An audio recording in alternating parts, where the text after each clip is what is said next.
한국직업방송과 연합뉴스TV가 함께 만드는 취업 전문 뉴스 투데이 고용플러스입니다. 정부가 하반기 경제정책 방향을 발표한 지 2달 만에 추가 경기 활성화 대책을 내놨습니다. 경기가 예상보다 어렵기 때문인데요. 정부와 공공기관에 돈을 더 풀고 시민들의 교통비 부담을 일부 덜어주기로 했습니다. 구체적인 내용을 이순국 기자가 전해드립니다. 다음 달부터 고속버스 정기권이 생기는 노선은 모두 6개입니다. 서울에서 천안 등 출퇴근이나 통학 수요가 많은 구간이 대상인데 1일권보다 20%가량 저렴하게 이용할 수 있습니다. 오는 12월부터는 일반 열차 무제한 이용이 가능한 내일로 패스를 구매할 수 있는 대상이 만 27세 이하에서 34세 이하로 확대되고 수서 고속철도, SRT 다자녀 할인 대상도 자녀 3명에서 2명 이상으로 넓어집니다. 고용 위기 지역 등의 회원제 골프장에는 앞으로 2년간 개별 소비세 75% 감면이 추진됩니다. 모두 내수 활성화 차원에서 정부가 내놓은 대책들입니다. 정부는 14개 기금의 운용 계획을 바꿔 1조 6천억 원을 고용 지원과 관광 활성화 등에 투입하고 내년 공공기관 사업계획 예산 가운데 1조 원을 앞당겨 올 하반기에 투자하도록 했습니다. 대외 불확실성 증가에 더해 사상 첫 마이너스 소비자 물가 상승률까지 수출과 내수 모두 어려운 상황에서 최대한 재정을 투입해 돌파구를 찾겠다는 겁니다. 마른 수건 짜는 심정으로 추가적으로 고민해온 하반기 경제활력 보강 대책을 논의하고 최대한 조속히 추진해 나가고자 합니다. 지난달 국회 문턱을 넘은 5조 7천억 원 규모의 추가 경정 예산 중 75%인 3조 7천억 원은 이달 안에 집행을 마무리할 계획입니다. 연합뉴스TV 이승국입니다. 한국도로공사가 톨게이트 요금 수납원들을 직접 고용해야 한다는 대법원 판결 뒤 노조원들과 사측의 면담이 진행됐습니다. 다음 주 추석을 앞두고 교섭이 재개될지 주목됩니다. 장보경 기자의 보도입니다. 10m 높이의 경부고속도로 부산 방향 서울 요금소 지붕 위에서 톨게이트 요금 수납원들이 고공농성을 이어가고 있습니다. 한국도로공사에 직접 고용을 요구하며 지붕 위로 올라간 지 70일이 다 돼갑니다. 22분이 현재 남아 있으세요. 건강이 안 좋아도 1,500명 해결된 문제가 다 해결이 되어야 되니까 이제 최대한 버틸 수 있는 인원이 지금 현재 남아 있으세요. 대법원은 지난달 도로공사가 외주 용역업체 소속 톨게이트 요금 수납원들을 직접 고용해야 한다고 결론냈습니다. 요금 수납원들이 소송을 제기한 지 6년 만으로 368명이 낸 노동자 지위 확인 소송 상고심에서 원고 승소 판결을 한 원심을 확정한 겁니다. 수납원으로 일하다 집단 해고 피해를 봤다고 주장하는 노동자들은 이미 부당 해고와 부당 노동행위 구제 신청도 낸 상황입니다. 노조는 대법원 판결은 368명에게만 적용되는 게 아니라 해고된 1,500명 모두에 해당한다고 주장하고 있습니다. 대법원 판결 뒤 지난 2일 고공농성 중인 노조 측 위원장과 이강래 도로공사 사장이 직접 만나 면담을 가졌지만 사태 해결을 위한 큰 진전이 있지는 않았던 것으로 전해졌습니다. 도로공사는 1,500명 모두 직접 고용이 현실적으로 어렵다고 언급하며 정책적으로 살펴보겠다는 입장인 것으로 알려졌습니다. 노사는 현재 교섭 시기를 다시 조율 중으로 추석 전 해결의 실마리를 찾을 수 있을지 관심이 쏠립니다. 연합뉴스TV 장보경입니다. 행정안전부가 내년도 국가공무원을 18,000여 명 충원하는 방안을 추진합니다. 행안부는 4일 경찰과 해경, 국공립교원을 비롯한 중앙부처 12,000여 명과 군과 사법기관에서 6,000여 명을 충원하는 정부안을 확정했다고 밝혔습니다. 6,000여 명에 이르는 경찰과 해경 충원에는 일경 폐지에 따른 대체 인력 확보와 해안경비 인력 확충 등 수요가 반영됐습니다. 국공립교원은 4,000여 명 늘리는데 특수화 비교과 유치원 교사 위주의 충원안입니다. 국회 심의를 거쳐 확정되는 실제 충원은 통상 정부안보다는 적은 규모입니다. 보도채널 연합뉴스TV가 글로벌 뉴스 채널로서의 도약을 함께할 진취적이고 열정적인 경력 사원을 모집합니다. 모집 분야는 영상 취재 기자로 학력과 연령, 국적 등은 무관하며 오는 10일까지 연합뉴스TV 홈페이지를 통해 지원하면 됩니다. 제출 서류는 입사 지원서, 자기소개서이며 전형 절차는 서류 전형과 실무, 실기 면접으로 진행됩니다. 자세한 모집 소식은 연합뉴스TV 홈페이지를 참조하시면 됩니다. 추석은 어느 연휴 때보다 쉬는 날이 비교적 길어 매년 이 기간을 기다리는 직장인분들 많으실 텐데요. 하지만 올해 추석은 예년보다 쉬는 날이 짧아지고 보너스도 줄었다고 합니다. 한상용 기자입니다. 다음 주 목요일부터 나흘간 이어지는 추석 연휴. 한 노동단체가 조합원 650여 명을 대상으로 설문조사를 했더니 이번 추석 때 평균 3.4일을 쉰다고 답한 것으로 나타났습니다. 목요일부터 일요일까지 나흘 모두 쉰다는 응답이 44.7%로 가장 많았고 이어 닷새, 사흘 쉰다는 순이었습니다. 특히 정규직은 평균 3.5일 쉬는 반면 파견직과 기간제를 포함한 비정규직은 그보다 하루 덜 쉬는 것으로 예상됐습니다. 연휴 기간 하루도 쉬지 못한다는 응답은 12%에 달했는데 대부분이 교대제 근무 방식 때문이라는 이유를 댔습니다. 기업의 규모나 업종 특성에 따라 쉬는 날에도 약간의 차이가 있는데 회사가 클수록 비제조업보다 제조업이 조금 더 쉰다는 설문도 나왔습니다. 반면 추석 보너스는 지난해보다 줄었습니다. 추석 상여금을 줄 계획이 있는 기업 비율이 작년보다 4.8%포인트 하락한 65.4%로 나온 겁니다. 상여금 액수의 경우 선물까지 포함해 30만 원에서 50만 원 사이를 받는 응답이 가장 많았고 이어 10만 원 이하, 100만 원 초과 등의 순이었습니다. 상여금이 없다는 응답도 16.3%나 나왔습니다. 명절 스트레스와 관련해서는 차례비와 선물, 용돈과 같은 비용 문제를 꼽은 직장인이 제일 많았고 차례상 준비, 가사 노동을 꼽은 이들도 적지 않았습니다. 연합뉴스TV 한상용입니다. 한일 갈등이 계속되면서 일본을 찾는 한국인 여행 수요가 급감하고 있는데요. 여기에 홍콩 사태 등 국제적인 이슈까지 겹치면서 관광업계에 찬바람이 불고 있습니다. 이진우 기자입니다. 하반기 일본 여행 상품 비중이 높은 국내 대형 여행사들의 실적에 빨간불이 켜졌습니다. 하나투어의 2분기 영업이익은 1분기보다 24% 감소한 36억 원. 올 2분기 1억 9,200만 원의 적자를 낸 모두투어는 적자 폭이 더 커질 것으로 전망되고 있습니다. 최대 성수기인 여름 휴가 기간의 판매 실적이 저조한 탓입니다. 하나투어의 지난달 해외 여행 수요는 지난해 같은 달과 비교해 30.5% 줄어든 20만 6천여 명. 모두투어 역시 같은 기간 29% 감소했습니다. 최근 한일 갈등 격화에 일본을 찾는 여행객이 급감하면서 여행사들이 직격탄을 맞고 있는 겁니다. 동남아 쪽이 소폭 증가하긴 했는데 그 일본 수요를 다 흡수한 건 아니어서요. 항공업계도 저가 항공사를 중심으로 실적 불안감이 커지고 있습니다. 일본 노선 매출 비중이 30%에 달하는 저가 항공사들은 최근 운항 횟수를 줄이고도 비행기 좌석을 채우지 못해 어려움을 겪고 있습니다. 여기에 일본 대체 여행지로 꼽힌 중국의 신규 노선 취향이 불어댄 데다 홍콩 시위 사태 등 관광 악재가 잇따르는 상황. 일본 관광은 80%나 감소했고 또 홍콩도 지금 안전 문제 때문에 대부분 안 가기 때문에 관광업계가 굉장히 어려울 것이다, 하반기까지는. 이런 전망에 관광업계에 애가 타들어가고 있습니다. 연합뉴스TV 이진우입니다. 최근 증시가 지지부진한 흐름을 이어가면서 기업 공개 시장도 얼어붙고 있습니다. 한국거래소에 따르면 올해 주식시장에 신규 상장한 기업 36곳 가운데 약 64%인 23곳은 4일 기준 주가가 공모가를 밑돌고 있습니다. 이에 따라 신규 상장 36개사의 공모가 대비 평균 수익률은 마이너스 5.5%를 기록했습니다. 기업들의 신규 상장 시도도 줄어드는 추세로 지난달 상장 예비 심사를 청구한 기업은 작년 동기 대비 30%가량 줄어든 11곳이었습니다. 일본의 수출 규제 이후 국내에서 불매운동 대상이 된 일본 자동차의 판매가 급감한 것으로 나타났습니다. 한국수입자동차협회는 8월 일본계 브랜드 승용차 신규 등록이 1,390여 대로 지난해 같은 달과 비교해 56.9% 감소했다고 밝혔습니다.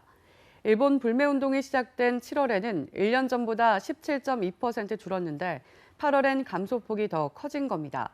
올해 들어 8월까지 누적 판매는 27,550여 대로 0.7% 줄었습니다. 일본차 연간 판매 대수가 마이너스로 돌아선 것은 이번이 처음입니다. 삼성전자가 일본에서 반도체 위탁 생산, 파운드리 사업을 소개하는 행사를 열었습니다.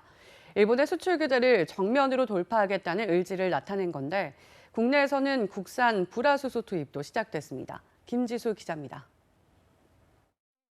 일본 도쿄에서 열린 삼성 파운드리 포럼. 이 자리에는 일본 업체를 비롯해 국내외 반도체 고객사들이 대거 초청됐는데 행사장 앞은 시작 전부터 참가자들로 북적입니다. 당초 한일 갈등에 행사 연기 가능성이 거론되기도 했지만 예년보다 많은 320여 명이 참석할 정도로 높은 관심을 끌었습니다. 일본 수출 규제 소재 중 하나인 포토레지스트가 쓰인 첨단 극자외선, EUV 공정에 대한 설명회도 열렸습니다. 삼성전자가 일본 반도체 소재 기업들과 관계를 계속 유지해 일본 정부의 수출 규제를 정면 돌파하겠다는 뜻으로 풀이됩니다. 삼성전자 정은승 파운드리 사업부 사장은 파운드리 포럼을 통해 전 세계 고객사들과 투명하고 신뢰 있는 관계를 구축했다며 일본 활동에도 변함이 없다고 강조했습니다. 이런 가운데 삼성전자는 반도체 소재인 고순도 불화수소 일부를 국산품으로 대체하는 데 성공했습니다. 일본이 지난 7월 초 불화수소 등 세계 반도체 소재 수출 규제를 발표한 지 약 2개월 만으로 당초 6개월가량 걸릴 것으로 예상했던 대체품 테스트 마무리가 앞당겨진 것으로 보입니다. 정제하는 기술에 따라서 순도가 차이가 나잖아요. 일부 공정의 수율 문제가 없더라는 걸 확인이 된 겁니다. 100% 일본 거를 따라잡았는지 아닌지는 확실히 확인은 안 되는데 모든 공정이 다 적용해봐야 되겠죠. 앞서 LG 디스플레이도 국산 불화수소를 일부 공정에 투입했고 삼성 디스플레이는 조만간 테스트를 마칠 것으로 알려졌습니다. 연합뉴스TV 김지수입니다. 노인만 노려 가짜 건강식품을 판매한 일당이 서울시 민생사법경찰단에 적발됐습니다. 저가 한약재에 발기부전 치료제를 섞어서 판매했는데요. 피해자만 18,000명에 육박합니다. 팽재용 기자의 보도입니다. 당뇨와 혈압, 발기부전 등에 도움을 주는 제품이라며 판매한 건강식품입니다. 동의보감에도 등장하는 남성에게 좋은 보약, 오자환으로 포장했는데 성분부터 효능까지 모두 가짜였습니다. 저가 한약재를 사용해 특유의 한약 냄새를 만들었고 중국에서 들여온 가짜 비아그라와 가짜 시알리스를 섞었습니다. 발기부전 치료제 성분인 실데나필과 타다라필은 함께 복용했을 경우 심각한 부작용이 나타나는데 이 제품에선 부성분이 함께 검출되기도 했습니다. 약을 복용한 소비자들이 두통과 복통 등 부작용을 호소했지만 판매자들은 일시적인 현상이라며 지속적인 복용을 권하기도 했습니다.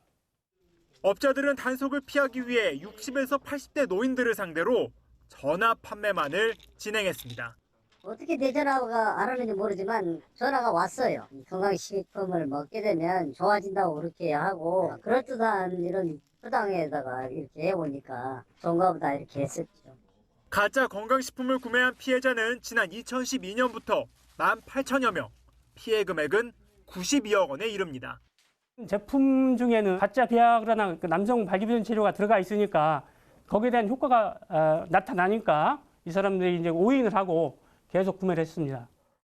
서울시 민생사법경찰단은 가짜 건강식품을 제조 공급한 혐의로 72살 A씨 등 2명을 구속하고 이들로부터 받은 제품을 판매한 건강원 업주 등 29명을 불구속 입건했다고 밝혔습니다.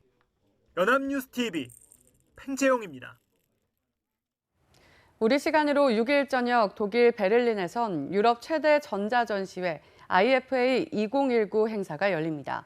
삼성전자가 여기에서 결함 논란으로 출시를 미뤘던 갤럭시 폴드를 LG전자는 새 듀얼 스크린폰을 내놓습니다. 또 중국 업체와 애플도 속속 새 제품을 공개하는데요. 김중배 기자가 미리 살펴봤습니다. 가전제품 전시회에서 혁신 첨단기기 공개의장으로 탈바꿈한 IFA 전시회. 올해 최대 화두는 화면을 접었다 펼 수 있는 스마트폰, 폴더블 폰의 상용화 여부입니다. 삼성전자는 이미 2월 갤럭시 폴드를 선보였지만 접히는 부분의 균열과 내구성 논란 탓에 출시 연기란 수모를 겪었습니다.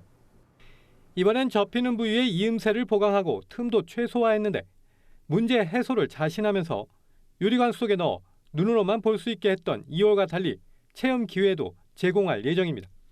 관련된 핵심 부품을 저희사로 가지고 있는 장점이 있기 때문에 오늘 출시한 이후에 본격적으로 양산 시작하겠다면 빠르게 따라오고 있는 중국 업체들과의 기술적 격차를 조금 벌릴 수 있을 것으로 생각을 하고 있습니다. 당분간 삼성의 독주가 예상되는 폴더블 폰은 올해 판매 30만 대에 그치지만 내년에는 300만 대, 2022년까지 4천만 대 이상이 될 전망입니다. 이에 맞서 LG전자는 화면 2개짜리 V50 ThinQ 후속작을 내놓습니다. 보조 스크린은 화면 앞뒤 모두 LCD를 장착했고 노트북처럼 세워 쓸 수 있게 제작됐습니다. 중국 업체들은 화웨이가 단점을 보완한 폴더블 폰 메이트 X를 내놓지 않는 대신 TCL이 개발 단계의 폴더블 폰을 공개할 것으로 전해집니다.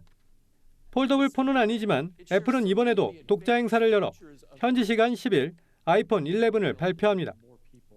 아이폰 11은 디자인은 거의 그대로지만 뒷면에 카메라 3개를 탑재한 것으로 알려졌습니다. 연합뉴스TV 김중배입니다.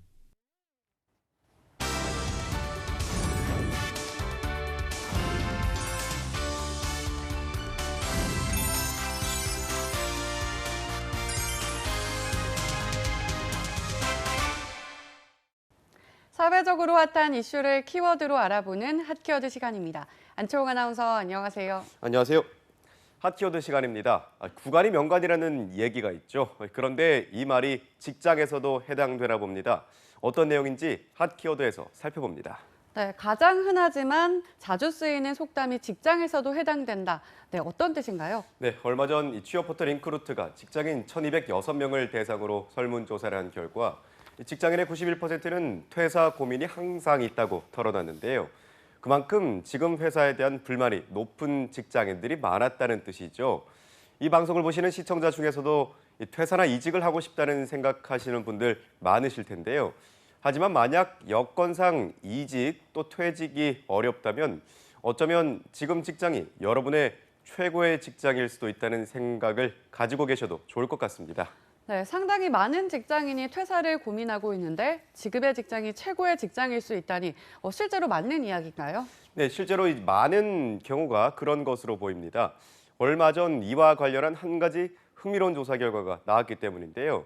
직장인 5명 중 3명이 퇴사한 전 직장에 다시 돌아가고 싶다는 생각을 해본 적이 있다고 나온 것이죠. 취업포털 벼룩시장 구인구직이 직장인 960명을 대상으로 설문조사한 결과 응답자의 57.8%가 전 직장에 재입사하고 싶다는 생각을 해본 적이 있다고 답했다고 합니다. 또 퇴사한 전 직장에서 재입사를 권유한다면 55.3%는 수락한다고 답해서 과반수 이상의 응답자가 이 재입사를 희망하거나 긍정적으로 생각하는 것으로 조사됐습니다. 네, 퇴직한 직장인 중 절반이 넘는 경우가 전 직장을 그리워하고 있다는 거네요. 정말 흥미로운데요. 이렇게 전 직장에 재입사를 결심하고 싶다고 한 이유는 뭘까요? 네, 재입사를 생각하게 된 이유로는 이직하고 보니 전 직장이 괜찮은 편이어서의 35.7%가 응답해 1위를 차지했고요. 2위는 전 직장에서 했던 업무가 더 잘 맞았던 것 같아서로 18%의 응답률을 보였습니다. 또 17.5%가 응답한 이직한 회사도 별다를 것이 없어서가 3위에 올랐는데요. 4위는 전 직장을 충동적으로 퇴사한 것이어서로 15.3%의 비율을 보였습니다. 이 외에도 현 직장에 잘 적응하지 못해서 내가 퇴사한 후 회사가 전반적으로 더 성장해서가 순위에 올랐습니다. 네, 그렇다면 이렇게 응답한 직장인 중 실제로 재입사에 도전한 경우도 있었나요? 네, 그렇습니다. 재입사 생각을 해본 적이 있다고 답한 직장인의 19.5%는 재입사 지원했고 성공했다는 응답을 했습니다. 재입사를 한 뒤에 만족도는 상당히 높습니다. 88%가 만족한다고 응답한 거죠. 만족스럽지 않다는 응답은 12%에 불과했습니다. 네, 방금 전 90%가 넘는 직장인이 퇴사를 하고 싶다고 응답한 조사를 봤는데 이렇게 재입사를 원하고 또 재입사를 한 뒤에는 만족도가 높은 조사도 있다는 점이 참 의외입니다. 이렇게 재입사를 한 뒤 만족했다는 수치가 높은 이유는 무엇 때문이었나요? 네, 응답자들이 재입사에 만족하는 가장 큰 이유의 1위는 47.2%가 응답한 근무 환경이 친숙해서였는데요. 2위는 26.9%의 응답률을 보인 동료들과 호흡이 잘 맞아서였습니다. 3위는 연봉이 올라서로 17.6%가 응답했고요. 4위는 퇴사 전 불만 요소가 사라져서로 4.6%의 비율을 보였습니다. 직급이 높아져서는 3.7%가 응답해서 5위를 차지했습니다. 네, 때론 옛 속담이 진짜로 직장 생활에서도 통하는 것으로 보입니다. 아마 오늘도 지친 회사 일에 퇴사하고 싶다고 생각하시는 분들도 많을 겁니다. 만약 그렇다면 오늘의 핫 키워드를 떠오르시기 바랍니다. 이른바 존버에 조금이라도 보탬이 되지 않을까 싶네요. 지금까지 핫 키워드 안치홍 아나운서였습니다. 고맙습니다. 고맙습니다. 지금까지 투데이 고용플러스였습니다. 오늘 저희가 준비한 내용은 여기까지입니다. 함께해 주신 여러분 고맙습니다.